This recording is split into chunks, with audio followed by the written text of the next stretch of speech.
बेंगलुरु में वक्फ बोर्ड के नाम पर मौलाना ने देश को सुलगाने की रची साजिश। All India Muslim personal law board के मौलानाओं ने दिया आपत्तिजनक बयान। मंच से बोले मौलाना, दिल्ली को हिलाना है, रोड जाम करो, लेकिन अपने दीन के लिए मैदान में आओ। मौलाना बोले, अब अदालत से नहीं मांगेंगे भीख, सरकार को कानून लेना होगा वापस। क्या देश में सीएए की तहत दिल्ली की सड़कों को फिर से मौलानाओं ने घेरने का षड्यंत्र रच दिया है? क्या वक्फ बोर्ड के नाम पर देश में फिर से अराजकता फैलने वाली है? ये तमाम सारे सवालों के बीच खबर एक्सपर्ट पर अगले 3 मिनट इन खबर को ध्यान से सुनिएगा। देश में क्या चल रहा है, कैसे अराजकता फैलने का पूरा प्लान बनाया जा रहा है। दरअसल आज पूरे भारत में वक्फ बोर्ड पर मुद्दा गरमाया हुआ है। सरकार वक्फ बोर्ड पर जेपीसी के फैसले का इंतजार कर रही है। आए दिन जेपीसी की सभाओं में देखा गया है कि मौलाना मीटिंग छोड़कर भागते हुए दिखाई दे रहे हैं। इसी बीच एक बड़ी खबर मैंगलोर से आई है, जहां all India Muslim personal law board ने वक्फ बिल के मसले पर धमकी भरा रुख अपनाया है। बेंगलुरु में all India Muslim personal law board ने 29वें अधिवेशन के दौरान मंच से कई पदाधिकारियों ने कथित रूप से मुसलमानों को भड़काने की कोशिश की है। मौलाना अबू तालिब रहमानी, सैयद तनवीर हाशमी व अन्य सदस्यों ने कहा कि वे अदालतों से भीख नहीं मांगेंगे। रहमानी ने कहा कि सरकार को यह कानून वापस लेना ही होगा। इस दौरान नेताओं ने कहा कि संसद उनकी तो सड़क हमारी है, मन से खुला ऐलान कर दिया है। दरअसल बेंगलुरु में all India Muslim law personal board के मंच से मौलाना रहमानी ने कहा, हिंदू भाइयों, आपसे कहना चाहता हूं कि आपके और हमारे बीच में से कोई तीसरा लैंड ब्रोकर आ गया है। क्या समझ रखा है? हमें अपने दीन की भी हिफाजत करनी है और अपने हिंदुस्तान की भी। अगर लोकतंत्र में शक्ति तंत्र का हुंकार चलेगा तो मैं भी कह देना चाहता हूं कि अब हम अदालतों के दरवाजे पर भीख नहीं मांगेंगे। अब ये कह देंगे कि अगर संसद तुम्हारी है तो सड़क हमारी है। All India Muslim personal law board ने आरोप लगाया है कि वक्फ संशोधन विधेयक 2024 देश भर की वक्फ संपत्तियों को हड़पने के इरादे से तैयार किया गया है। इलियास ने कहा, बोर्ड के सम्मेलन में महसूस किया गया है कि वक्फ संशोधन विधेयक 2024 को पूरे देश में फैली वक्फ संपत्तियों को हड़पने के लिए चतुराई से तैयार किया गया है।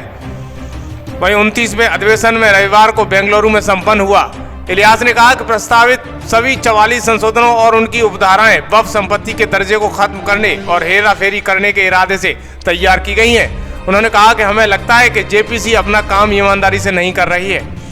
वहीं मंच से कहा गया कि अगर तमाम कोशिश के बावजूद बिल पास हो जाता है तो वे संशोधन को वापस करने के लिए केंद्र सरकार पर हर संभव तरीके से दबाव बनाएंगे। बोर्ड ने कहा कि सबसे पहले निर्णय लिया गया है कि उसका पूरा नेतृत्व और सभी पदाधिकारी संसद के समकक्ष धरना देंगे और संसद से लेकर सड़क तक संग्राम करने का बड़ा ऐलान कर दिया है। इस माना में कि इस आजाद हिंदुस्तान के अंदर हिंदुस्तान का मुसलमान जिन जुल्म और सितम को बर्दाश्त कर रहा है, हजारों फसादों को झेला, बेरोजगारी को बर्दाश्त किया, हर मैदान में उसको पीछे ढकेलने की साजिशों को झेला, लेकिन आज हमारे दीन को और मजहब को ललकारा जा रहा है। तो मेरे अजीजों और दोस्तों और इस्लाम के जाननिसार नौजवानों, आज मुस्लिम पर्सनल लॉ बोर्ड आपको ये पैगाम देना चाहता है और ये आवाज दे रहा है कि आप उसकी आवाज पर तमाम जमहूरी आदाब और कवानीन का लिहाज रखते हुए और पुरअमन तरीके पर अगर मुस्लिम पर्सनल लॉ बोर्ड आपको ये पैगाम दे कि बेंगलोर ही नहीं, कर्नाटक की तमाम सड़कों को जाम कर दिया जाए, तो आप उसके लिए तैयार हो? अगर आपको ये पैगाम दे कि आपके बेंगलोर की असेंबली का घेराव करना है, कलेक्ट्रेट का घेराव करना है पूरे अमन और शांति के साथ में, तो उसके लिए आप तैयार हो? इंशाअल्लाह। अगर आपसे ये कहा जाए कि नहीं, इस पर बात नहीं बनेगी, आपको दिल्ली पहुंचना है और दिल्ली के पार्लियामेंट का घेराव करना है और वहां के रोड को जाम करना है और वहां जाकर अपना एहतजाज दर्ज करवाना है, तो मेरे दीन के मतवालों ये बतलाओ, तुम उसके लिए तैयार हो? अपने अपने हाथों को उठाकर बतलाएं, इंशाअल्लाह।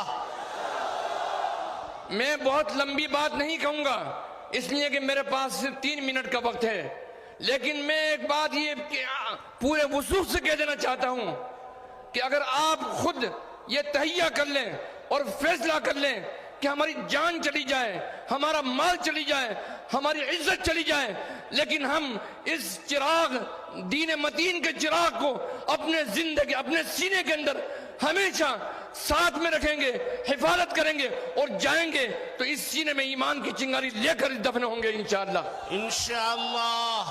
मेरे अजीजों और दोस्तों, इत्तिबा मुहम्मदी अला साहिब अस्सलातु वस्सलाम के अलावा कोई तुम्हारा कोई चाराकार नहीं है। इसलिए मैं ये बात साफ तौर पर कह देना चाहता हूं कि जब तक कि तुम अल्लाह से ताल्लुक कायम नहीं करोगे, इन तमाम जद्दोजहद के अंदर तुमको कामयाबी हासिल नहीं होगी। तुम इससे इस बात का वादा करो, इस बात की यकीन दिला दो कि तुम जहां मुस्लिम पर्सनल लॉ बोर्ड की इस आवाज के ऊपर जिस तरीके से लाखों की तादाद में यहां जमा हो, उसी तरीके से दिल लगाकर अल्लाह से मांगोगे, ए अल्लाह जिन जालिमों ने हमारे दीन का रास्ता तंग किया है, ए अल्लाह उनको हमेशा अपनी रास्ते से साफ कर दे, तो अल्लाह तुम्हारी दुआओं को कबूल फरमाएगा। मुझे यकीन कामिल है इंशाअल्लाह। व आखिरु दावाना अनिल हम्दुलिल्लाहि रब्बिल आलमीन। नाराए तकबीर, नाराए तकबीर।